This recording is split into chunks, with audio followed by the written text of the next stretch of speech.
Chapter 1. Foundation of Glass. Wade Blackwood stood in front of Boston's most prestigious courthouse, straightening his tie as a cool autumn breeze rustled the maple trees.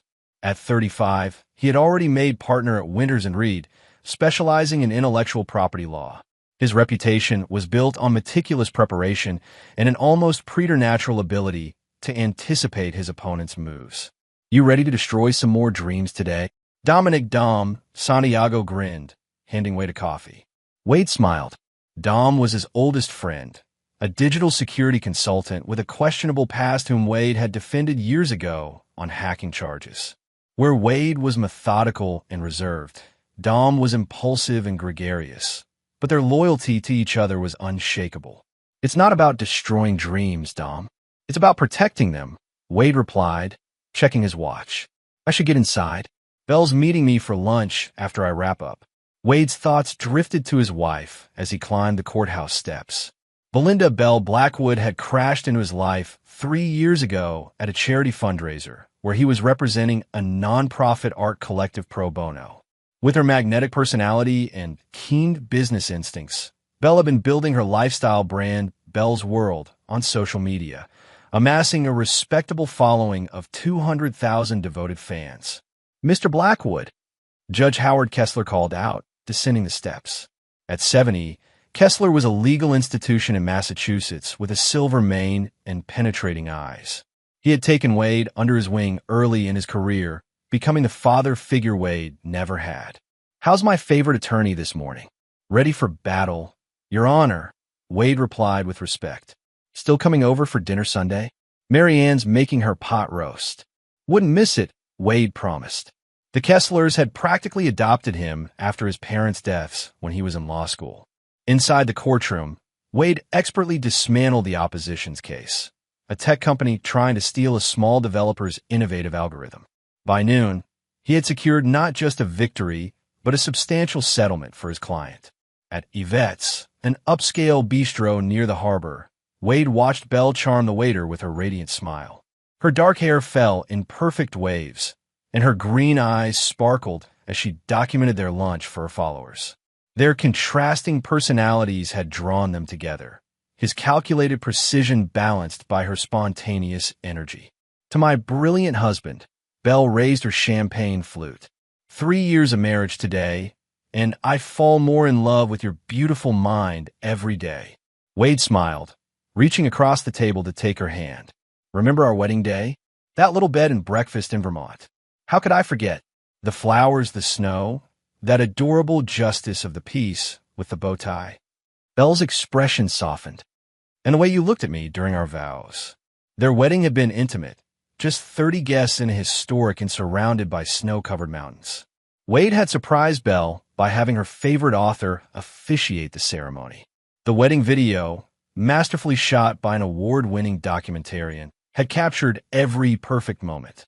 "I have something for you," Wade said, sliding a small blue box across the table. Belle gasped at the vintage emerald earrings inside. "Wade, these are exquisite. They reminded me of your eyes," he said simply, as they walked back to their brownstone in Beacon Hill, a historical gem they'd spent 2 years restoring together. Wade felt a contentment he never thought possible. Their home represented their partnership. Wade's attention to historical accuracy combined with Belle's flair for modern comfort. That evening, Wade worked in his home office while Belle prepared for a photo shoot the next day. He'd helped her negotiate advantageous contracts with sponsors, drawing on his legal expertise to protect her growing brand. Her recent partnerships with luxury skincare and home goods companies had nearly tripled her income. Wade's phone buzzed with a text from his paralegal, Layla Jackson. "Need your eyes on the Whitman contract ASAP. Client anxious." He sighed and called out to Belle, "I need to review this contract tonight. Rain check on the movie."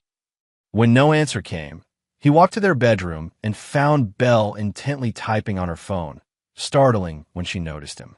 "Sorry, work stuff," she said quickly, putting her phone face down. "You need to work?" "No problem.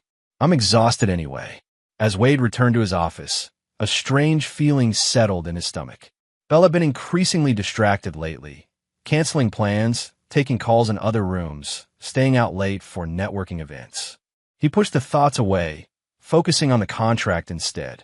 Later that night, Wade lay awake beside his sleeping wife, unable to shake the feeling that something about their perfect life was beginning to fracture. Chapter 2. Beneath the Surface.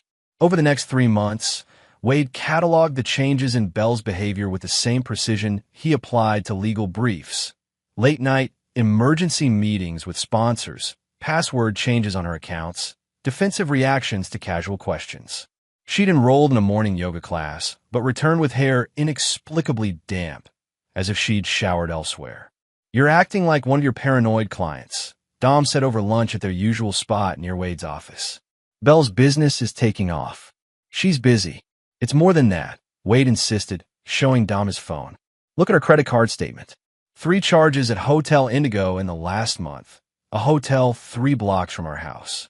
Dom's expression grew serious. "You think she's cheating?" "I think something's wrong," Wade replied carefully. "She's been asking Layla about my schedule, checking when I'll be in court or meeting clients." "Want to do some digging?" Dom offered hesitantly. Wade shook his head. "Not yet. I need more information." That afternoon, Wade's colleague Veronica Wu stopped by his office. Veronica was the firm's most aggressive litigator, with a reputation for brutal cross-examinations and an encyclopedic knowledge of precedent. "Saw your wife yesterday," she mentioned casually, leaning against his doorframe. "Oh, where?" Wade asked, maintaining his composure. "Bistro du jour. She was with Maxwell Harrington." Wade kept his expression neutral despite the knot forming in his stomach. Max Harrington was the flamboyant founder of Fresh Start Law, a divorce firm known for its aggressive tactics and splashy marketing. "Probably a business meeting." "Didn't look like business," Veronica said carefully. "Thought you should know." After Veronica left, Wade stared at his computer screen, the words blurring. A quick search brought up Max Harrington's website, featuring dramatic black and white photos of the attorney with slogans like "Your past doesn't define your future" and "Freedom begins with fresh start." Harrington, with his perfect smile and designer suits, looked more like a movie star than a lawyer. At a dinner party hosted by their friends at weekend, Wade noticed Belle tense when their mutual friend Amara Okafor mentioned seeing a tacky billboard for a divorce attorney. "Fresh Start Law." Amara rolled her eyes. "The guy looks like he belongs on a reality show." Belle quickly changed the subject, but later, Wade observed Amara watching Belle with a concerned expression. After the party, Wade approached Amara while Belle said her goodbyes to the other guests. "Is there something I should know about Belle?" he asked quietly. Amara hesitated. "It's probably nothing.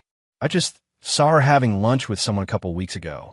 She didn't see me, and she seemed intimate with him." "Max Harrington?" Wade supplied. Amara's surprise confirmed his suspicion. "I'm sorry, Wade." The final confirmation came a week later.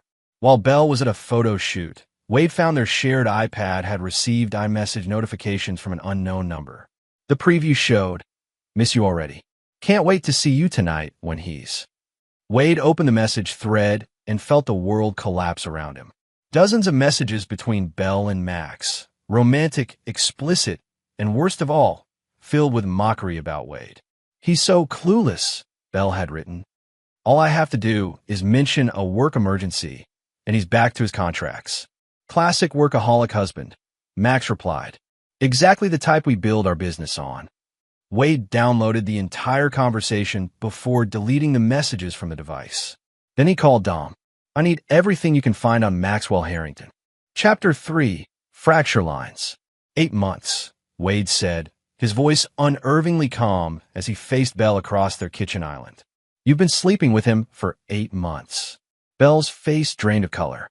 "Wade, I don't know what you're—" "Please don't insult my intelligence," Wade interrupted, sliding printouts of her messages with Max across the marble counter. "I know about the hotel rooms, the yoga classes, the plans you've been making." Belle's shock quickly transformed into defiance. "Fine. Yes. I've been seeing Max." "Why?" The simple question seemed to catch her off guard. "Because you haven't really seen me in years, Wade. You're married to your cases, to your precious reputation. I'm just an accessory, the pretty wife who makes partner look good." I built my schedule around your photo shoots. I reviewed all your contracts. I renovated this entire brownstone to your specifications. Wade countered, maintaining his composure. That's not emotional support. When was the last time you asked how I felt? When did you last look at me the way Max does? Wade's jaw tightened. And how does divorce attorney Maxwell Harrington look at you, Belle? Like I'm the most important person in his world, she shot back. Well, you've made your choice clear. Wade stood, straightening his tie in a gesture Belle had once found endearing. I'll be staying at Dom's for a few days while I find a place. Just like that? No fighting for our marriage. Belle looked genuinely surprised. Would that be genuine, or just another performance for your audience? Wade asked, picking up his packed overnight bag. You've been directing this ending for months. I'm just following the script. The divorce proceedings began 2 weeks later. Belle had retained Patricia Harlow, a divorce attorney known for securing substantial settlements for younger spouses in brief marriages. Wade chose to represent himself, a decision that raised eyebrows among his colleagues. You know what they say about a lawyer who represents himself, Judge Kessler warned during their weekly dinner. I have clarity now, Wade replied. No emotional fog. That's what worries me, the judge said. You're too calm. This isn't a business dissolution, son. Wade's composure was tested when he learned from Amara that Belle had been systematically rewriting their marriage history to friends and followers. She's telling everyone you were controlling, Amara explained over coffee. That you monitored her spending, isolated her from friends, criticized her constantly. She's building a narrative of escaping an emotionally abusive relationship. And people believe this? Wade asked incredulously. Some do. She's very convincing, and she has the platform. Amara hesitated. There's more. She and Max are already living together. They're not public yet, but they're planning something once the divorce is final. Something about Max's firm. During mediation, Belle's demands were extensive. Half the value of the brownstone, despite Wade having paid 90% of the costs, a portion of his partnership shares, and alimony based on their established lifestyle. Ms. Turner claims she sacrificed career opportunities to support your advancement, Patricia Harlow stated coolly. Interesting, Wade replied. Considering her income tripled during our marriage, largely due to contracts I negotiated for her. The proceedings grew increasingly acrimonious. Belle's team leaked selective details to gossip columns, painting Wade as cold and calculating. Meanwhile, Wade discovered through Dom that Belle and Max had discussed using his uptight image as a marketing contrast to Max's champion of freedom brand for Fresh Start Law. They're planning to leverage your divorce as a marketing strategy, Dom explained, showing Wade emails he'd recovered. Max sees Belle as both a partner and a poster child for his services. Against the advice of colleagues and Judge Kessler, Wade ultimately conceded to most of Belle's demands. You're letting her take you to the cleaners, Veronica protested. Why not fight? Because the longer this drags on, the more it affects my practice. My clients don't need their attorney's divorce splashed across social media, Wade explained. Sometimes the most strategic move is a tactical retreat. The divorce was finalized 4 months after Wade found the messages.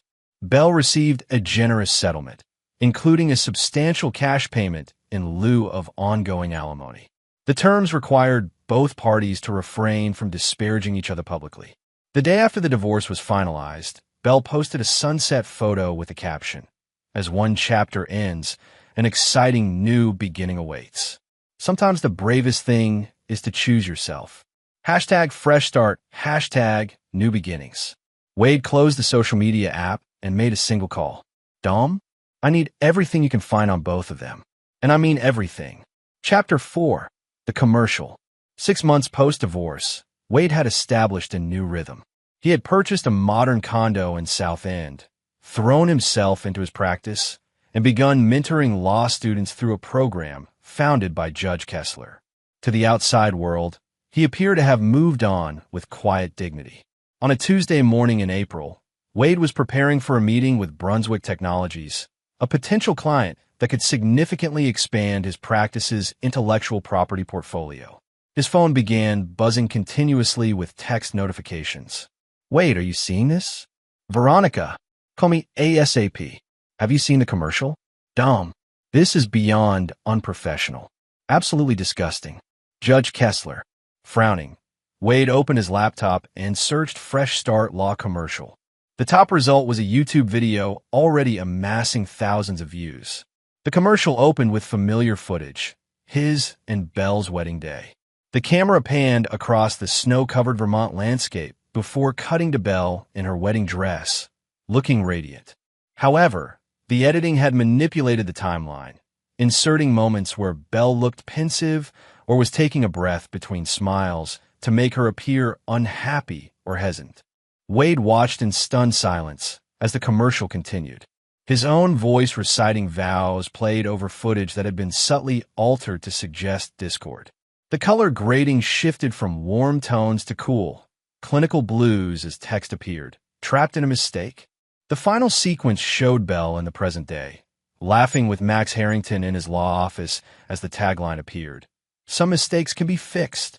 Fresh Start Law, begin again. Wade felt physically ill. Their most intimate moments, vows they had written together, the dance where he had whispered how she had saved him after his parents' deaths, the cake cutting where they had laughed until they cried, all recontextualized as a cautionary tale. His phone rang, Brunswick Technologies. With tremendous effort, Wade composed himself and took the call. Mr. Blackwood, we've been discussing your proposal, the CEO began awkwardly. In light of recent developments, we feel it might be best to postpone our decision. Recent developments? Wade kept his voice level. The commercial. We can't afford association with personal controversies. I'm sure you understand. By afternoon, the commercial had gone viral. Legal blogs were discussing the ethical implications, social media was generating memes, and 3 more potential clients had withdrawn interest. Belle's following had surged by thousands as people flocked to her profile for additional drama. Wade finally answered Dom's calls. This is actionable, Wade, Dom fumed. They didn't just use footage of you without consent. They manipulated it to defame you professionally. They'll claim it was Belle's property, Wade replied, and that it's protected as commercial speech. So, you're just going to take this? Dom demanded. I didn't say that. Wade's voice took on an edge Dom recognized from their youth. I'm going to handle this my way. Wade drove to Belle and Max's new residence, a luxury condo building downtown. The concierge, recognizing Wade from Belle's social media posts, reluctantly called up. In the opulent apartment, Belle lounged on a white sectional while Max fixed drinks at a built-in bar, both wearing matching smug expressions. Wade, what a surprise, Belle feigned shock. We thought you'd call first. Take it down, Wade said simply. The commercial? It's already airing on 3 local stations, Max replied, handing Belle a martini. Pretty good response rate so far. You manipulated private footage to deliberately damage my professional reputation, Wade stated. That's actionable on multiple grounds. Belle laughed. It's my wedding video too, Wade. Community property, remember? If you think the divorce settlement covered rights to my image and likeness, you received very poor legal advice, Wade replied, looking pointedly at Max. Look, it's just business. Max stepped forward, assuming a conciliatory tone that didn't reach his eyes. Nothing personal. You made it personal when you used my wedding day to promote your services. Wade's voice remained eerily calm. I'll only say this once. Take it down, issue a public apology, or I will respond appropriately. Max's patronizing smile widened. Is that a threat? Because threatening a fellow officer of the court. It's a professional courtesy, Wade interrupted. One I won't extend again. As he turned to leave, Belle called after him. If you were half as passionate during our marriage as you are about your precious reputation, we might still be together. Wade paused at the door. You know what the difference is between us, Belle? I actually meant those vows you're now selling to the highest bidder. Back in his condo, Wade methodically began making calls. First to Veronica Wu, requesting her expertise in intellectual property. Then to 3 former classmates, now practicing in relevant specialties. Finally to Dom. I need you to secure all digital communications between Belle, Max, and anyone at the production company that made the commercial, Wade instructed. Legally obtainable evidence only. What are you planning? Dom asked. They wanted to use my reputation to build their brand. Wade replied, staring at a freeze frame of the altered wedding video. Let's see how that works out for them. Chapter 5. The Architect. Over the next 3 weeks, Wade constructed his response with surgical precision. He began by locating Trent Collins, the documentary filmmaker who had shot their wedding. They told me it was for a personal social media retrospective, Trent explained in Wade's office, visibly upset. I never authorized commercial use. It violates my contract terms and devalues my artistic work. And you maintained copyright ownership? Veronica Wu confirmed, reviewing the original contract. Shared copyright with the couple, with express limitations on commercial exploitation without all parties' consent, Trent affirmed. I would never have agreed otherwise. Wade's next move was consulting Loretta Blackstone, a formidable media litigation attorney introduced to him by Judge Kessler. This is a textbook case of false light portrayal, Loretta stated, examining the commercial frame by frame in her downtown office overlooking the harbor. They've manipulated the timeline and context to create a fictional narrative about your marriage. Can we prove damages? Wade asked. With the Brunswick Technologies withdrawal alone, absolutely. But I suspect there's more impact to document. Wade nodded grimly. 4 other potential clients have backed out. 2 existing clients have expressed concerns about negative publicity. Meanwhile, Dom had discovered a troubling pattern in Max's practice. This isn't the first time he's done this, Dom explained, spreading files across Wade's dining table. I found 3 other cases where Max represented women divorcing their husbands, subsequently began relationships with them, and then leveraged those relationships in his marketing. Were any of them still clients when the relationships began? Wade asked sharply. At least one was, Dom confirmed. I've made contact with the ex-husbands. They're willing to share information. Wade also reconnected with Amara, meeting at a quiet cafe away from Belle's usual haunts. They're planning a reality show, Amara revealed, sliding across a prospectus she'd obtained through her work at a media company. Fresh starts, following Belle and Max as they build their life together while helping others escape toxic marriages. They're pitching it to streaming platforms. Using my wedding footage was just the opening move, Wade realized. Belle's been approached to write a memoir too, Amara added. She's been testing material on her close followers, stories about your controlling behavior, emotional distance. Some of it is, Wade, it's character assassination. Wade's most significant breakthrough came from Naomi Chun, a former associate at Fresh Start Law who had left under contentious circumstances. Max routinely encouraged clients to exaggerate claims of emotional abuse to secure better settlements. Naomi explained in Wade's office, nervously twisting a paperclip. He called it narrative enhancement. The commercial was his idea. He's been planning something like this since he met Belle. Would you testify to that? Loretta asked directly. Naomi hesitated. He has dirt on everyone who's worked for him. But she straightened her shoulders. Yes. This crossed the line. As Wade built his case, he maintained a public facade of dignified silence. He declined comment to legal blogs seeking his reaction and continued his practice with unwavering professionalism. This restraint only fueled public curiosity, with many legal observers noting that Blackwood's silence speaks volumes and may indicate something substantial in the works.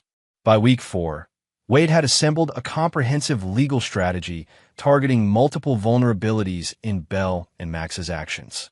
The cease and desist letter draft ran to 17 pages, meticulously documenting every potential violation from copyright infringement to tortious interference with business relationships. This is nuclear, Loretta observed, reviewing the final draft. You realize they'll likely countersue. I'm counting on it, Wade replied. Discovery works both ways. Judge Kessler, reviewing the letter as a courtesy, raised an eyebrow. This isn't just about the commercial anymore, is it? It was never just about the commercial, Wade acknowledged. It's about accountability. As they prepared to send the letter, Wade received intelligence from Dom that Belle and Max had secured a development deal for their reality show and were planning an engagement announcement to coincide with the show's press release. Strategic timing has always been my strength, Wade noted, instructing Loretta to hold the letter. Let's wait until they've fully committed to their new venture. Chapter 6. Counteroffensive. Belle was no fool. Despite her cultivated image of a carefree lifestyle influencer, she had built a successful brand through calculated business decisions and keen observation. She noticed Wade's meetings with Trent Collins and the ex-husbands of Max's former clients. When Amara became suddenly unavailable for lunches, Belle connected the dots. "He's planning something," she told Max as they lounged by the rooftop pool of their building. "Wade doesn't lose gracefully. Let him try."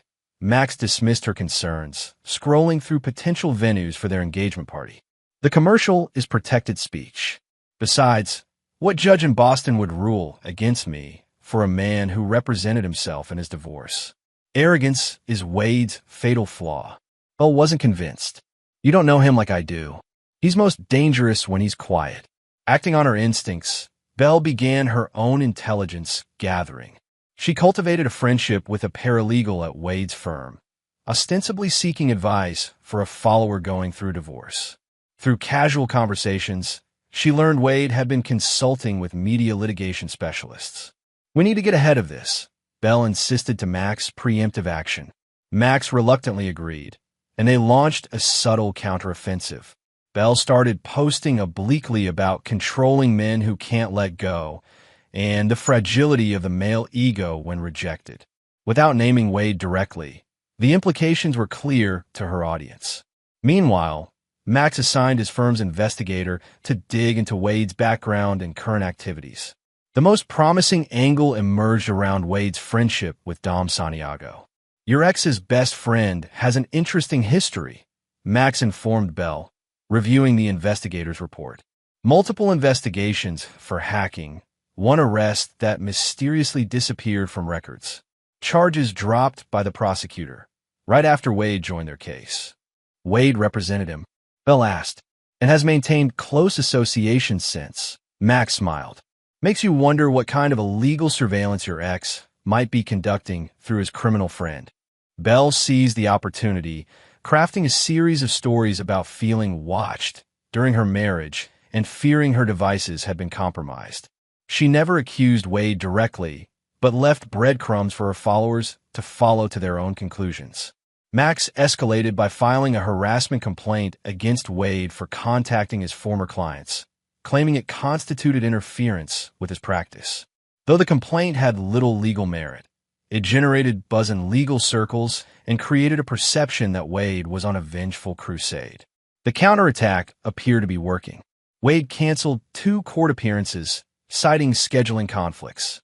Legal blogs noted he seemed distracted during a routine hearing. When spotted in public, he appeared disheveled, a sharp contrast to his normally immaculate presentation. Belle and Max grew confident enough to announce their engagement with an elaborate photo shoot for a lifestyle magazine. The accompanying interview included carefully worded references to healing from past relationship trauma and finding love, when least expected, with the person who helped me discover my worth. Their reality show development accelerated, with producers excited by the growing public interest in their relationship.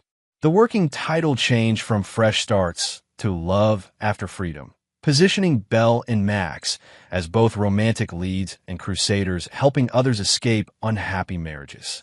To further capitalize on their momentum, Belle began featuring several wedding gifts in her social media posts, including a rare first-edition book Wade's mentor had given him and family heirlooms from Wade's deceased parents that held enormous sentimental value. "Isn't that crossing a line?" Amara asked when she visited Belle under the pretense of reconciliation. "They're my property according to the settlement," Belle shrugged. "Besides, they make great props for the aesthetic." Max, emboldened by their apparent victory, attempted to poach one of Wade's most significant clients, a tech innovator Wade had represented for years. He arranged a coincidental meeting at an industry event and subtly implied that Wade's recent behavior suggested emotional instability. "I've known Wade Blackwood for years," the client later told Wade directly. "Max Harrington suggested you might be struggling. Said I might want alternative representation before your issues affected my cases." Wade thanked the client for his loyalty and made a note of the interaction. As Belle and Max prepared to sign final contracts for their reality show, Wade appeared to be spiraling. He missed a deadline for filing an important brief. Photos emerged of him at a bar during work hours. Rumors circulated that his firm's partners were considering intervention. "We've won," Max declared the night before their contract signing. "Your ex has self-destructed exactly as predicted." Belle wasn't convinced. "It's too convenient. Wade doesn't break, not publicly." "You worry too much." Max dismissed her concerns, pouring champagne to celebrate. "By this time tomorrow, we'll have a 7-figure development deal, and Wade Blackwood will be yesterday's news." That night, Dom texted Wade from outside Belle and Max's building where he had been monitoring their activities. "Everything is in place." Wade, sitting in his immaculately organized apartment surrounded by case files, evidence binders, and social media printouts, all meticulously cataloged and annotated, replied simply, "Send it tomorrow. 9 a.m. sharp." Chapter 7. The Letter. At precisely 9 a.m., a courier requiring signature confirmation delivered identical manila envelopes to 3 locations simultaneously: Max's law office, Belle's content studio, and the production company developing their reality show. Max was in mid-consultation with a potential client when his assistant interrupted with wide eyes. "Sir, you need to see this immediately." The envelope contained a cease and desist letter unlike any Max had encountered in 15 years of practice. Spanning 23 pages of densely documented legal violations, it systematically dismantled every aspect of their commercial, social media campaign, and planned reality show. The letter, printed on Loretta Blackstone's prestigious letterhead, opened with a dispassionate summary. This letter constitutes formal notice of legal action being initiated against Maxwell Harrington, Belinda Turner, Fresh Start Law, LLC, and Pinnacle Productions regarding the unauthorized and unlawful use of copyrighted materials, misappropriation of likeness, false light portrayal, defamation, breach of confidentiality agreements, tortious interference with business relationships, and violations of Massachusetts Bar Association ethical standards. What followed was a methodical evisceration of their legal position. Copyright infringement, documented with the original contract showing Trent Collins maintained co-ownership of all wedding footage with specific prohibitions against commercial use without all parties' consent. Detailed financial analysis of damages to Wade's practice, including affidavits from Brunswick Technologies and 3 other clients explicitly citing the commercial as their reason for withdrawing business. Evidence of manipulative editing that constituted false light portrayal, with side-by-side comparisons of the original footage and the commercial version, timestamp authenticated by the filmmaker. Sworn statements from former associates at Fresh Start Law regarding Max's pattern of narrative enhancement and client exploitation. Documentation of Belle's possession and public display of Wade's family heirlooms in violation of confidential provisions in their settlement agreement. Evidence of Max's direct attempts to poach Wade's clients through defamatory statements. Most devastatingly, the letter revealed that Wade had already filed formal complaints with the State Bar Association regarding Max's ethical violations, with supporting testimony from former clients and associates. The letter concluded with non-negotiable demands: immediate removal of all commercial content featuring wedding footage, public retraction and apology, return of specified personal items not covered by the divorce settlement, compensation for documented financial damages, binding agreement to cease all public commentary on Wade Blackwood. This is a bluff," Max stammered, but his firm's general counsel, Robert Yamada, who had been summoned to review the letter, looked grim. "If even half of these allegations can be substantiated, we're facing serious exposure," Robert warned. The bar complaint alone could trigger an ethics investigation. Across town, Belle received her copy while filming content for a skincare sponsor. Her hands shook as she read the detailed appendix listing every social media post that constituted potential defamation through implication. Her first call was to Max, who was uncharacteristically subdued. "Don't say anything to anyone," he instructed. "We need to coordinate our response." By noon, news of the legal action had leaked to legal blogs. The commercial, which had been generating significant business for Max's firm, suddenly became toxic as potential clients worried about being drawn into litigation. Bell's sponsor contacts began requesting clarification about the situation, with two explicitly asking to delay planned collaborations until the matter was resolved. The reality show producers were the first to blink. By 3 p.m., they had placed the development deal on indefinite hold pending resolution of the legal issues. "You assured us there would be no complications," the executive producer berated Max during a tense conference call. "Now we learn your entire premise may constitute ongoing defamation and copyright violation." Wade maintained complete public silence, neither confirming nor denying the legal action. This calculated restraint only intensified media speculation, with several legal commentators noting that the comprehensive nature of the cease and desist suggested months of meticulous preparation. "Blackwood has apparently been playing chess while Harrington was playing checkers," one legal blogger wrote. The timing, waiting until after they secured commercial deals dependent on the disputed content, suggests a strategic patience few attorneys could maintain after such public provocation. By evening, Max's office had received calls from 7 concerned clients requesting reassurance that their cases wouldn't be affected by the brewing legal storm. 3 had already requested their files be transferred to other attorneys. Bell's social media engagement had shifted dramatically, with followers questioning her version of events and expressing skepticism about her victim narrative. In desperation, Max called Wade directly. "This has gone far enough," Max began, attempting to sound authoritative despite the tremor in his voice. "We should discuss this reasonably, attorney to attorney." "I believe my position is clearly outlined in the letter," Wade replied calmly. "Look, we can pull the commercial," Max offered.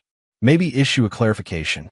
But the reality show is a separate matter, and Bell's social media are equally problematic," Wade interrupted. "My terms are negotiable, Max." "You can't possibly expect full compliance with everything in that letter," Max protested. "It would be professional suicide."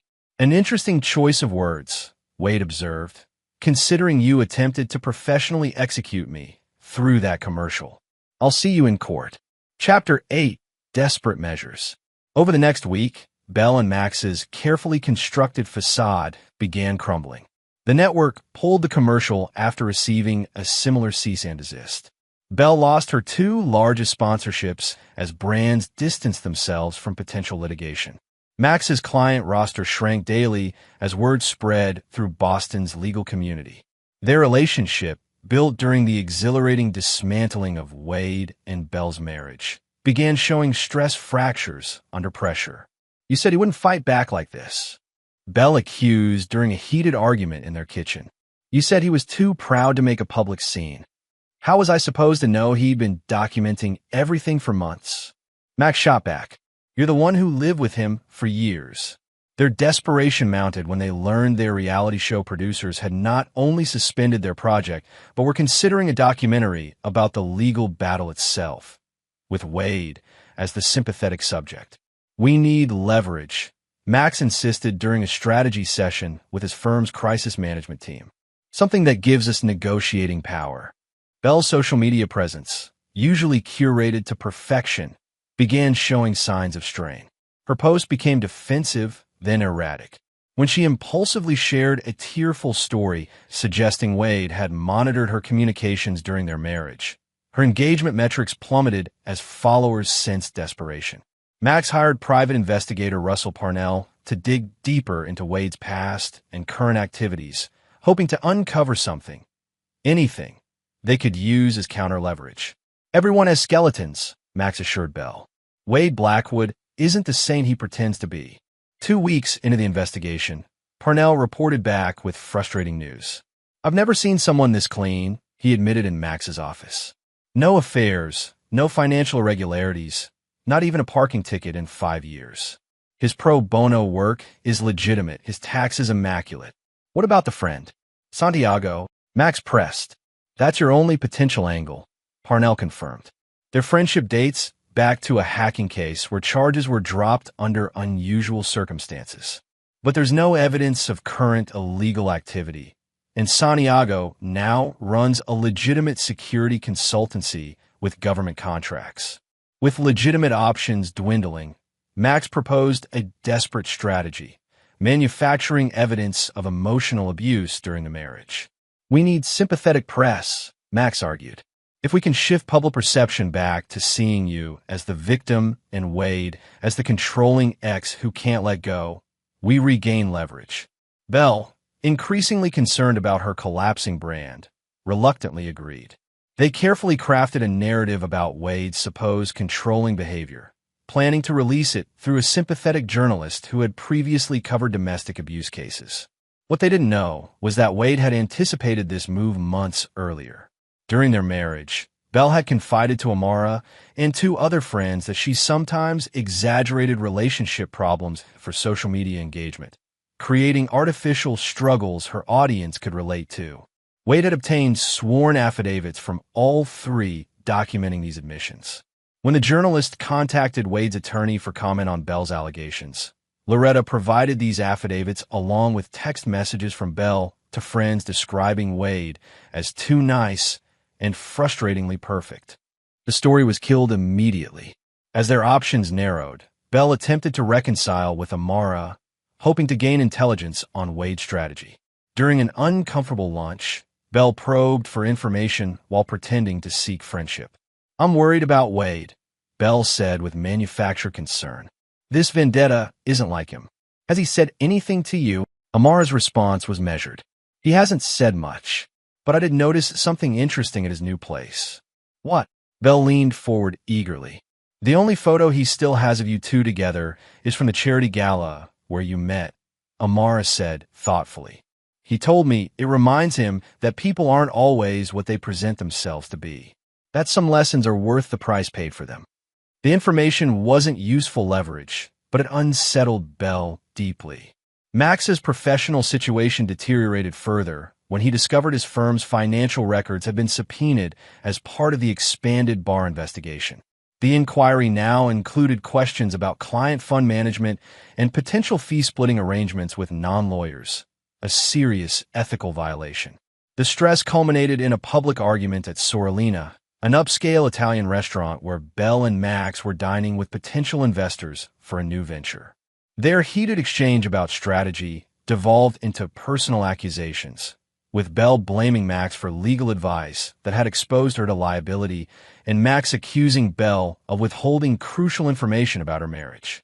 A diner at a nearby table recorded the argument, which quickly went viral, adding another humiliation to their mounting troubles.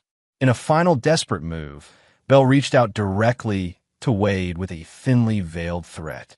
"I still have the journals your mother kept," she texted late one night. "The ones about your father's depression. I'm considering using them for a piece on mental health stigma, unless you'd prefer to discuss more reasonable terms." The response came immediately. "That would be inadvisable." Belle smirked, believing she'd finally found leverage. What she didn't know was that Wade was already on the phone with Dom. "She's escalated to threatening my family's memory," Wade said quietly. Activate the final phase. Chapter 9. Reckoning. The lawsuit filed by Wade Blackwood against Belle Turner, Maxwell Harrington, Fresh Start Law LLC, and associated parties became known in legal circles simply as the Reckoning. At 342 pages, the meticulously documented complaint established new standards for thoroughness in personal litigation. Unlike the cease and desist letter, which had been privately delivered, the lawsuit was filed publicly with the court, making all allegations matter of public record. Media coverage was immediate and extensive, with legal experts expressing astonishment at both the comprehensive nature of the claims and the substantial evidence supporting them. "This isn't a lawsuit. It's a legal carpet bombing," commented legal analyst Sophia Martinez on a national morning show. "Blackwood has documented every statement, every post, every business decision with forensic precision. More importantly, he's established a pattern of calculated exploitation that transforms this from a private dispute into a matter of professional ethics." The calculated damage to Belle and Max was threefold: legal, professional, and public. Legally, they face claims totaling over $7 million in damages, plus potential punitive awards. Max's firm's malpractice insurance declined coverage, citing exclusions for intentional acts and noting that the commercial and related activities were business marketing decisions rather than protected legal practice. Professionally, the Massachusetts Bar Association accelerated its investigation into Max's practices. 3 former clients came forward with similar stories of relationship development during active representation, raising serious questions about Max's ethical conduct. His firm began hemorrhaging associates as the controversy intensified. Bell's carefully constructed social media empire imploded as the lawsuit revealed her systematic manipulation of engagement metrics to secure sponsorships. An analysis by a digital forensics expert documented how Bell had purchased followers, comments, and engagement, information that sent her remaining sponsors fleeing. Most devastating was Wade's establishment of the Clarity Foundation, a nonprofit organization dedicated to helping victims of predatory divorce practices and social media exploitation.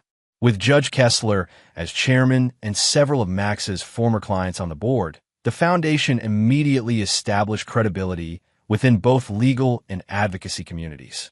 The foundation's first public service campaign featured testimonials from individuals who had been pressured to exaggerate claims during divorce proceedings or who had suffered from manipulated portrayals on social media. While neither Bell nor Max was mentioned directly, the parallels were unmistakable. Bell and Max's relationship, already strained, collapsed completely under the pressure. Their public argument at Sorellina had been merely the prelude to a bitter private dissolution. "You used me to get back at him," Bell accused during their final confrontation in their once showcased apartment, now cluttered with packed boxes. "You saw me as just another marketing opportunity." That's rich coming from someone who turned her entire life, including our relationship, into content. Max fired back. "Did you ever actually care about anyone besides yourself and your precious follower count?" Bell moved out the next day, retreating to a modest sublet as her financial prospects dwindled. Her attempts to rebrand as an authentic influencer focusing on rebuilding after controversy gained little traction as the lawsuit revelations continued to dominate her online presence. Max faced an even steeper fall. The Bar Association's investigation uncovered irregularities in his client trust accounts, leading to an emergency suspension of his license pending full proceedings. Fresh Start Law collapsed as clients and attorneys departed en masse, leaving Max with mounting debts and legal bills. When the court ruled on Wade's motion for preliminary injunction, the decision was decisive. Immediate cessation of all use of the wedding footage, removal of all social media content identified in the complaint, and return of Wade's family heirlooms. More significantly, the court's strongly worded opinion suggested high likelihood of success on the merits of the overall case. Throughout the proceedings, Wade maintained professional composure, declining all interview requests and issuing only a single statement through his foundation. The legal profession is built on trust between attorney and client, between parties to a contract, and between the public and the justice system itself. When that trust is violated for personal gain or commercial advantage, the damage extends beyond individuals to the foundation of our legal system. This case is not about personal vindication, but about upholding the principles that make fair resolution of disputes possible. The statement was widely quoted in legal publications and even incorporated into ethics training materials at 2 law schools. 3 months after filing the lawsuit, Wade accepted a settlement offer that included a substantial financial payment, permanent restrictions on Bell and Max's public statements, and dissolution of all commercial enterprises built around their relationship narrative. The final blow came when evidence emerged that Max had systematically targeted divorcing spouses in vulnerable positions, developing romantic relationships with them while still representing their legal interests, a clear ethical violation that resulted in disbarment proceedings. Bell, her influencer career in ruins, eventually returned to her hometown in Wisconsin, where she took a marketing position at a local real estate company. Her social media accounts, once showcasing a life of luxury and aspiration, went dormant. Max, disbarred and deeply in debt, found work as a paralegal at a strip mall legal clinic specializing in traffic violations. 1 year after the commercial first aired, Wade sat with Judge Kessler on the judge's back porch, watching the sunset over the harbor. "Was it worth it?" Kessler asked quietly. "All that effort, all that time?" Wade considered the question carefully. It wasn't about revenge. No. The judge raised a skeptical eyebrow. "It was about consequences," Wade clarified. "They weaponized the most meaningful day of my life to further their careers and hurt me professionally. They needed to understand that actions have proportional repercussions." And the foundation? Was that part of the punishment too? Wade shook his head. "That's the legacy. Bell and Max aren't the only ones who manipulate vulnerable people during divorce or exploit private lives for profit. Someone needed to establish consequences." Judge Kessler studied Wade's profile in the fading light. "You know what makes you different from them? They sought to benefit regardless of who got hurt. You sought justice even when it brought you no personal advantage." "Maybe," Wade acknowledged. "Or maybe I'm just better at playing the long game." They sat in companionable silence as darkness fell over the water. Wade had recently begun dating Veronica Wu, their professional respect having evolved into something deeper during the litigation. His practice was thriving, with clients specifically seeking his expertise in protecting intellectual property and personal reputation in the digital age.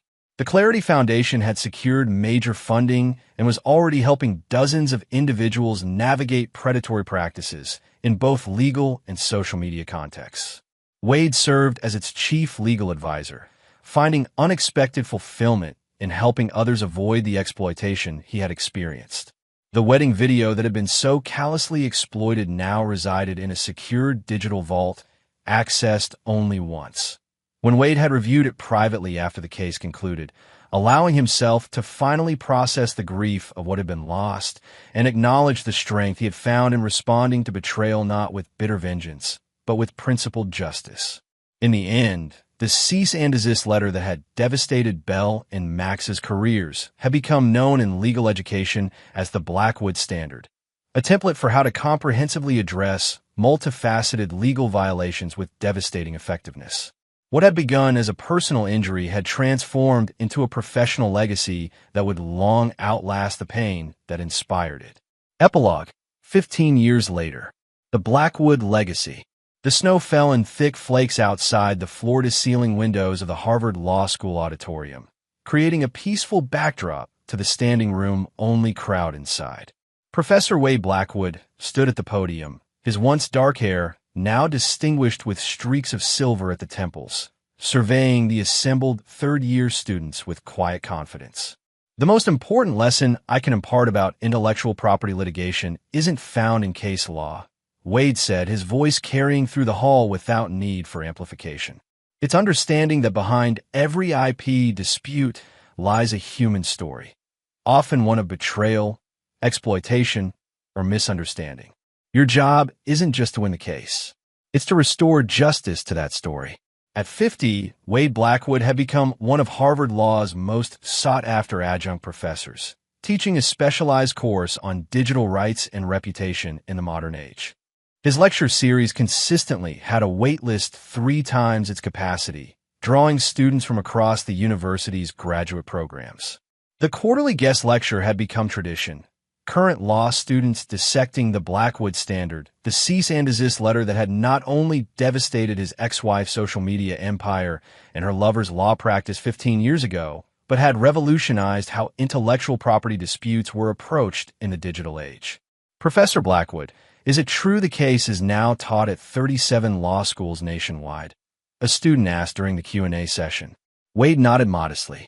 39 as of last semester. Though I believe Columbia uses it as an example of excessive litigation, so perhaps we shouldn't count that one. The audience laughed appreciatively. Another student raised her hand. "Sir, what's your response to critics who say the Blackwood Standard encourages disproportionate legal responses to personal disputes?" Wade considered the question carefully, as he always did. Proportionality is subjective. What's excessive to one person may be wholly inadequate to another. The standard isn't about punishing offenders. It's about establishing comprehensive accountability for actions that have multifaceted consequences. When someone deliberately harms another's reputation, livelihood, and personal dignity simultaneously, the response must address each dimension of that harm. After the lecture, Wade gathered his materials as students filed out, many lingering to capture a final nugget of wisdom. Supreme Judicial Court Justice Howard Kessler waited patiently in the wings, his once silver hair now snow white, but his eyes still sharp at 85. "You never mention her name," Justice Kessler observed as they walked together toward the faculty lounge. "Not once in all these years of lectures." "This was never about Bell," Wade replied simply. "Or Max. It was about establishing boundaries that protect people from exploitation. Personalizing it diminishes the principle." Justice Kessler smiled knowingly. And yet the principle exists because it was personal first. In the faculty lounge, they were greeted warmly by Massachusetts Attorney General Veronica Wu Blackwood, who had arrived early for their dinner reservation at Harvest. At 52, Veronica projected the same fierce competence that had first attracted Wade years ago, now amplified by the gravitas of her office. "How were the vultures today?" she asked with a fond smile, kissing her husband of 12 years. "Hungry for wisdom, as always," Wade replied, though increasingly interested in the sensational aspects. "One asked if I'd consider consulting for a limited series about the case." "Hollywood does love a good revenge story," Justice Kessler chuckled, "though they'd probably cast someone much less balanced than you, Wade." "That's precisely why I continue declining," Wade responded, helping Veronica with her coat. "The narrative would inevitably center on vengeance rather than accountability. That's not the legacy I want for the foundation." The Clarity Foundation, originally established in the aftermath of Wade's lawsuit, had evolved from a modest nonprofit into a powerful advocacy organization with offices in 12 cities. Under Wade's guidance, as chairman emeritus, he had stepped back from day-to-day operations 5 years prior. The foundation had helped secure legislative reforms in 17 states, establishing stricter ethical guidelines for divorce proceedings and enhanced protections against digital exploitation. As they walked through Harvard Square toward the restaurant, Wade reflected on how thoroughly his life had transformed since that devastating moment when he'd first seen the commercial featuring his manipulated wedding footage. The pain had long since faded, replaced by a deep satisfaction in the structures of accountability he'd helped establish. His law practice had evolved into a boutique firm specializing in digital rights, with 8 carefully selected associates and a 2-year waitlist for new clients. Appointed to the American Bar Association's Ethics Committee 4 years earlier, Wade had helped draft updated standards for attorney conduct in the age of social media. Standards that explicitly prohibited the kinds of exploitation that Maxwell Harrington had once practiced. At Harvest, as they settled into their regular corner table, Justice Kessler raised his glass in a toast. "To legacy," he said meaningfully. Wade and Veronica joined the toast, their wedding bands, simple platinum with matching inscriptions reading "Truth Endures," catching the candlelight. Speaking of legacy, Veronica segued, a slight smile playing at her lips. "Naomi called this afternoon. The adoption paperwork is advancing. We may be grandparents by summer." Wade's expression softened. Their daughter Naomi, named after the brave former associate of Max Harrington who had testified against her boss, had been adopted by Wade and Veronica from foster care at age 10. Now 22 and in her first year of medical school, she and her husband were working to adopt a sibling group from the same foster system that had once housed Naomi. "Life has a poetry to it," Justice Kessler observed.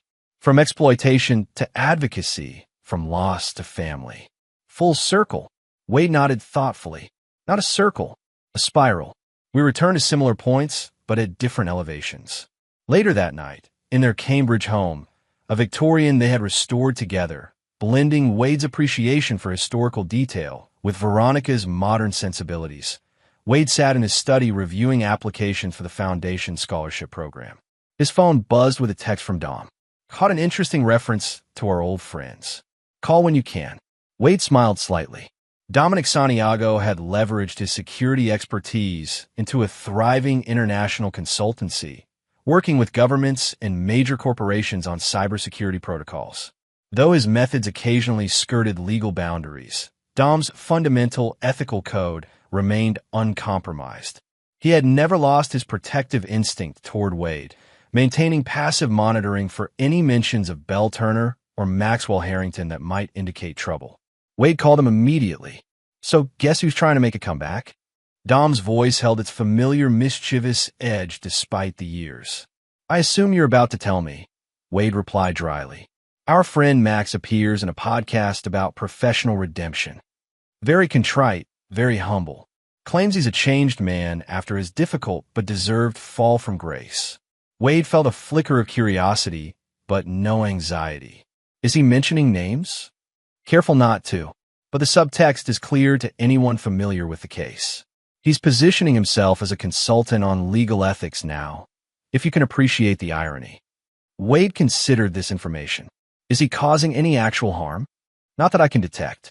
Just trying to rebuild some semblance of relevance. The podcast has minimal listenership." "Then we let it be," Wade decided. Everyone deserves a chance at reinvention. After ending the call, Wade found himself reflecting on Maxwell Harrington's journey. Following disbarment, Max had disappeared from public view for years. Occasional intelligence from Dom had tracked him through a series of increasingly desperate attempts to leverage his legal knowledge. Ghostwriting for legitimate attorneys, consulting under pseudonyms, even a brief stint teaching paralegal courses at a community college before his background was discovered. Wade felt neither satisfaction nor resentment at Max's struggles. The consequences had been proportionate to the actions, no more, no less. If Max had found a path to genuine redemption, Wade harbored no desire to obstruct it. Belle's trajectory had been markedly different. After her initial retreat to Wisconsin, she had gradually rebuilt a modest online presence focused on authentic living and recovering from public shame.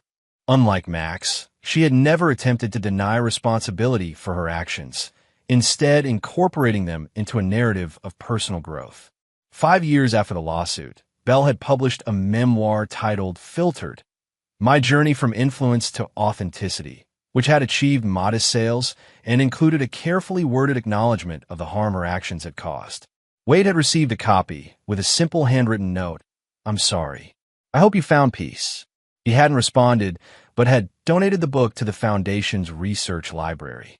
According to Dom's occasional updates, Belle had eventually married a high school teacher in her hometown, had 2 children, and built a small but sustainable business offering marketing consultancy to local businesses. She maintained a low-profile social media presence, focused primarily on family and community rather than personal brand building. Wade harbored no ill will toward her. The lesson had been learned, the boundaries established. What more could justice require? As he prepared for bed, Veronica joined him, wrapping her arms around him from behind. "Dom's update got you thinking about the past." Wade smiled. After 12 years of marriage, Veronica could read him effortlessly, just reflecting on how thoroughly life transforms us all. "For better or worse," she agreed, resting her head against his shoulder. "Though I prefer our better to their worse." It was never about better or worse, Wade clarified. Only about truth and consequences. Veronica laughed softly. "That's what makes you extraordinary, Wade Blackwood. Most people want revenge. You only ever wanted accountability." As they settled in a bed, Wade's thoughts drifted to tomorrow's schedule. A morning meeting with the Foundation's executive director, afternoon appointments with clients, dinner with Amara Okafor and her husband to discuss expanding the Foundation's youth mentorship program. Amara had remained a steadfast friend through the years, eventually joining the Foundation's board and spearheading its educational initiatives. Her unwavering loyalty during Wade's darkest hours had formed the foundation for a lifelong friendship that extended to their families. Just before sleep claimed him, Wade reflected that the most profound victory had not been the lawsuit or even the lasting impact of the Blackwood Standard, but the family he had built from the ashes of betrayal. Not just Veronica and Naomi, but the extended circle of loyal friends and colleagues who shared his commitment to truth and accountability.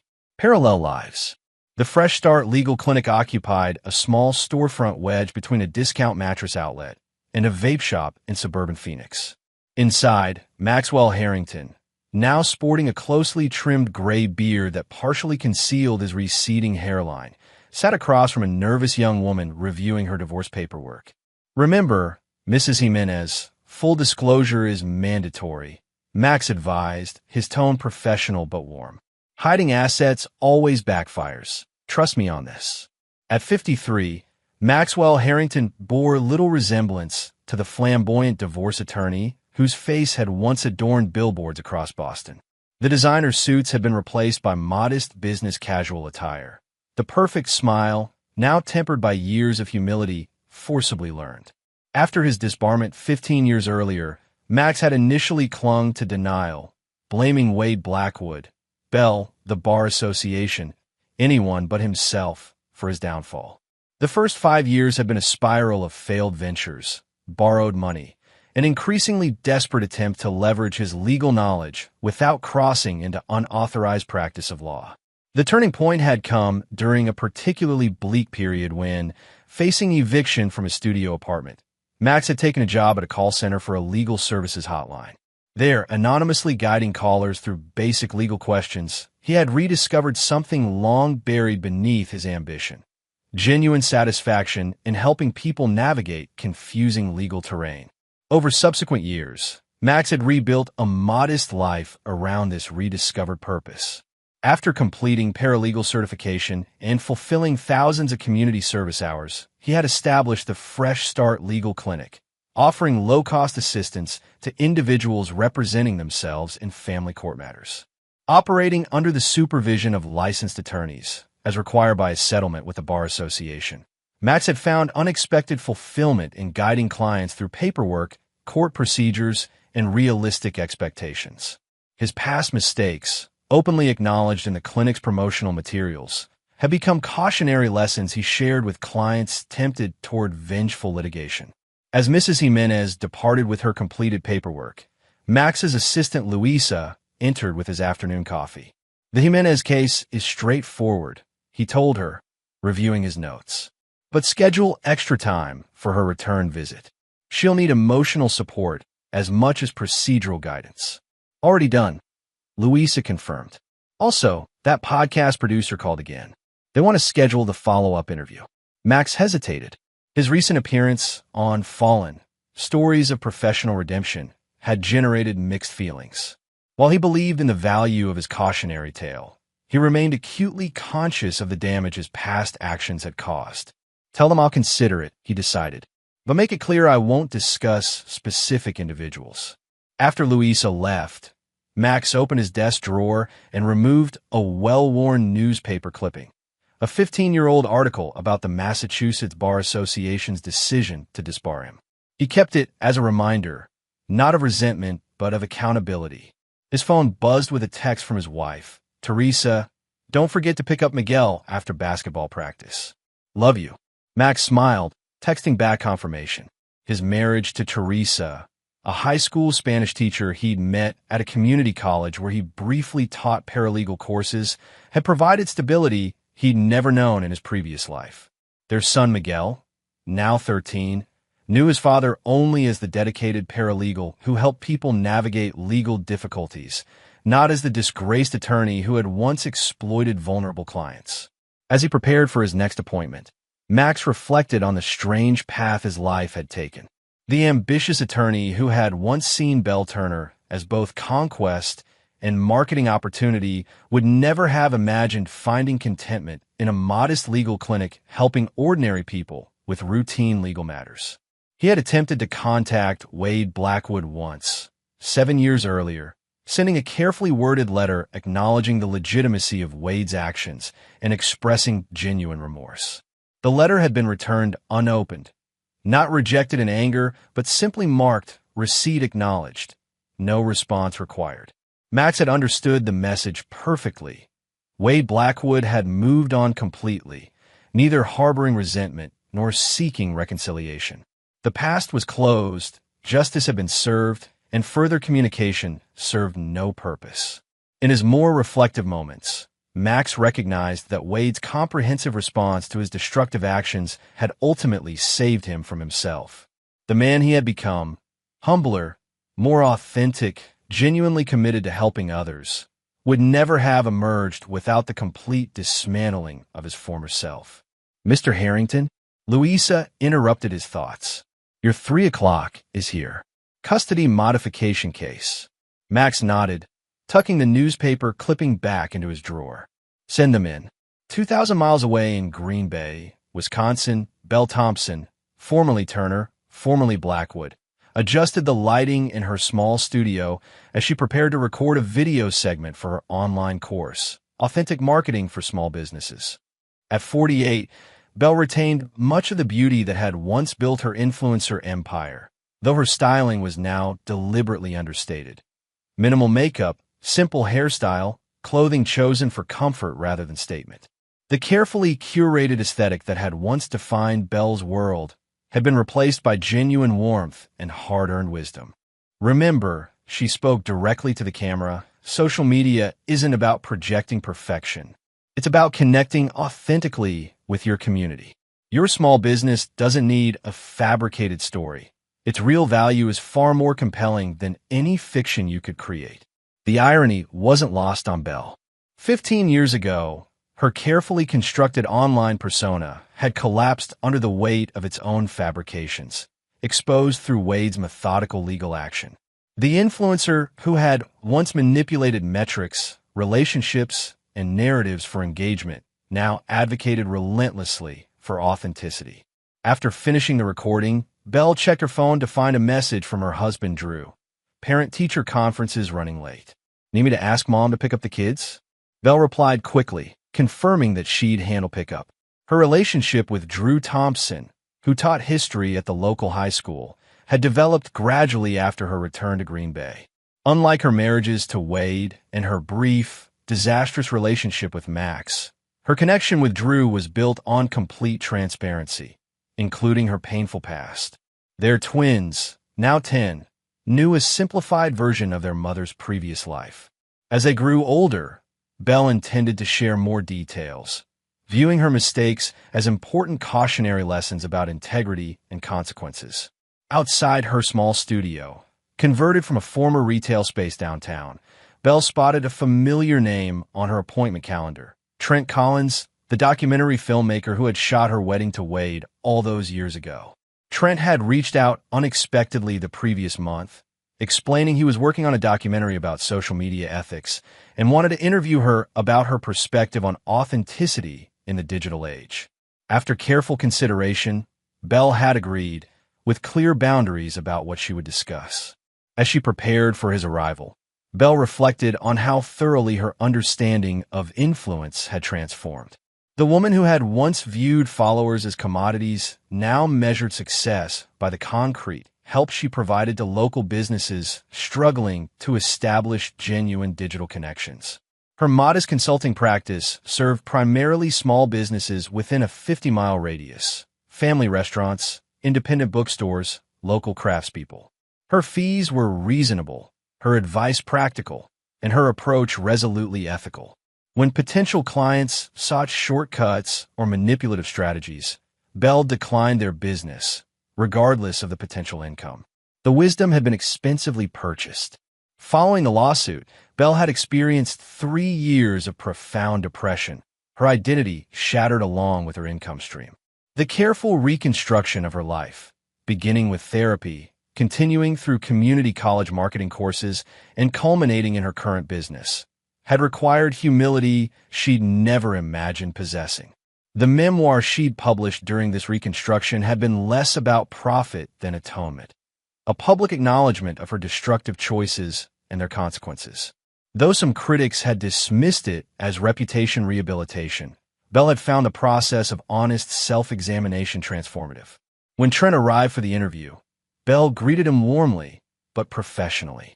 Now in his late 50s with a distinguished career documenting digital ethics issues, Trent had evolved from wedding videographer to respected documentarian. Before we start, Belle said as they settled in her small conference room, I want to be clear about my boundaries. I won't discuss Wade personally.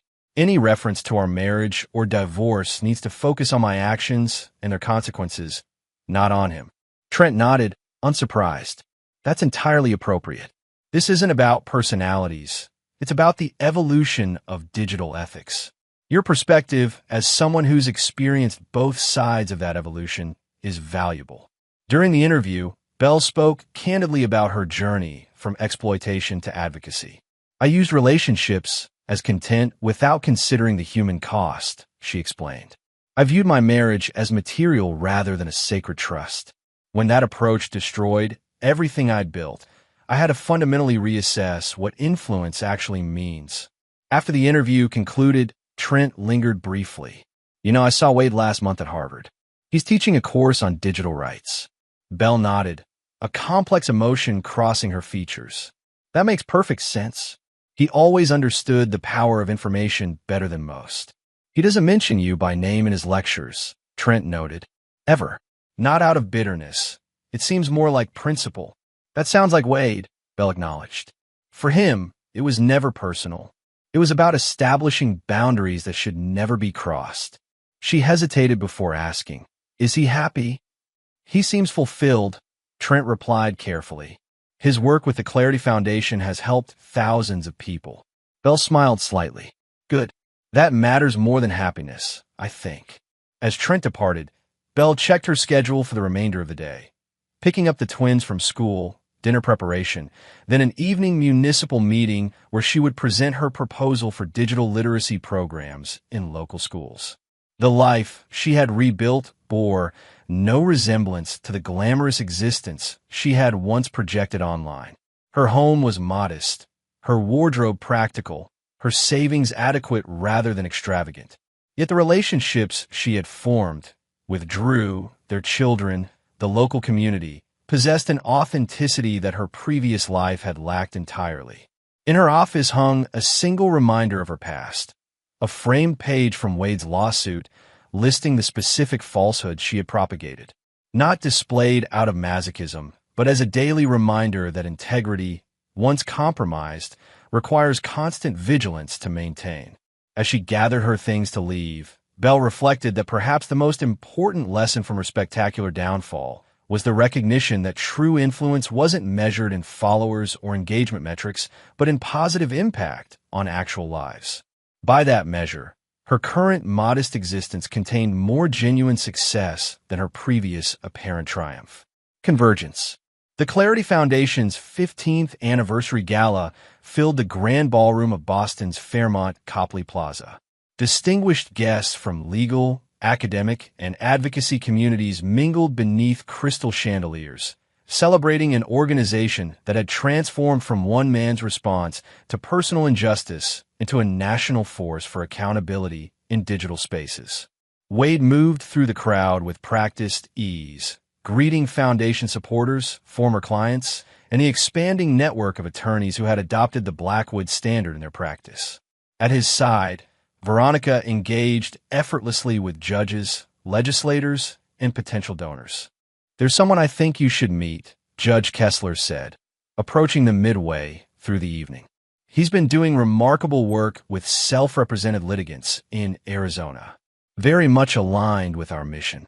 Wade nodded, following Judge Kessler through the crowd before stopping abruptly as he recognized the man standing near the Foundation's historical display. Maxwell Harrington had aged considerably in the 15 years since their last encounter. His once flamboyant style had been replaced by modest formality, his previously perfect smile now more restrained. Most strikingly, his eyes had lost the calculating glint Wade remembered, replaced by something resembling genuine humility. Max spotted them simultaneously, his expression registering surprise, followed by resigned acceptance. He had been invited to the gala by the Foundation's executive director based on his clinic's work, unaware that Wade would be present. "I should go," Max said quietly to Judge Kessler. "My presence is inappropriate." On the contrary, Wade found himself saying, "The Foundation exists precisely because of the lessons learned from our shared history." An uncomfortable silence stretched between them until Veronica stepped forward. "I understand your clinic in Phoenix has developed an innovative approach to helping domestic violence survivors navigate restraining orders." "Grateful for the professional opening," Max nodded. We've created simplified documentation that increases completion rates by about 40%. We'd be happy to share our materials with the Foundation. The conversation that followed remained strictly professional, focused entirely on the work rather than the past. As they spoke, Wade observed the fundamental transformation in his former adversary, not just in appearance or circumstances, but an underlying purpose. When they eventually parted ways, Max extended his hand tentatively. "What you built here matters," he said simply. "It's helping people I never considered when I was practicing law." Wade accepted the handshake briefly. That's its purpose. Later, as Wade delivered his keynote address, he surveyed the room filled with advocates who had embraced the Foundation's mission of protecting vulnerable individuals from exploitation. 15 years ago, the Clarity Foundation emerged from a personal experience with manipulation and misrepresentation, Wade acknowledged. But its enduring value comes not from that origin story, but from the thousands of individuals who have since found protection through our advocacy. He continued, speaking about the Foundation's expanding work in digital rights education, ethical guidelines for professional conduct, and legislative initiatives for greater transparency in both legal and media contexts. "The greatest measure of our success," Wade concluded, "is not the cases we've won or the policies we've changed, but the exploitation that never occurs because boundaries are now clearly established and consequences widely understood." As applause filled the ballroom, Wade felt a profound sense of completion. The damage inflicted 15 years earlier had been transformed into protection for countless others. The personal injury had yielded universal principle. The individual crisis had created systemic change.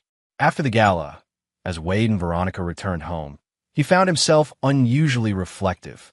"Seeing Max tonight," he admitted, "I realized something important. The letter we sent 15 years ago wasn't really about punishment. It was about establishing that actions have proportional consequences." "And has that been accomplished?" Veronica asked. Wade considered the question carefully. Max lost the career he corrupted, but found more honest work helping others. Belle lost the platform she exploited, but built a more authentic life. "I lost a marriage based on illusion, but gained a family grounded in truth." He smiled at his wife. "Yes, I'd say the proportions worked out remarkably well." As they prepared for bed, Wade's phone buzzed with a news alert. The Massachusetts legislature had just passed the Digital Integrity Act, legislation the Foundation had advocated for over 3 years, establishing enhanced protections against misrepresentation and exploitation in digital spaces. "Another boundary secured," Veronica noted, reading over his shoulder. "Another story protected," Wade corrected gently. In that moment, 15 years after the devastating commercial that had weaponized his wedding day, Wade Blackwood recognized the ultimate justice in his response. Not the downfall of those who had wronged him, but the creation of protections ensuring others wouldn't suffer similar exploitation. The Blackwood Standard had transcended its origins as a cease and desist letter to become a framework for accountability in digital spaces, a legacy far more meaningful than any personal vindication could have provided. As he drifted toward sleep, Wade reflected that perhaps the most profound revenge against exploitation wasn't destruction, but creation, building structures of accountability that rendered such exploitation increasingly difficult to perpetrate and impossible to sustain. In that understanding lay the final piece with his past and the enduring purpose for his future. The cease and desist letter had ended one chapter, but the principles it embodied continued writing a far more significant story. One of boundaries respected, consequences acknowledged, and dignity preserved in an age where all were increasingly vulnerable to exploitation. The ultimate victory wasn't that Belle and Max had fallen, but that so many others would never need to fall at all. And there you have it. Another story comes to an end. What did you think? I'd love to hear your thoughts in the comments below. If you enjoy this story, consider joining our community by subscribing. It means the world to us. For more stories like this one, check out the recommended videos on screen, and I'll see you there.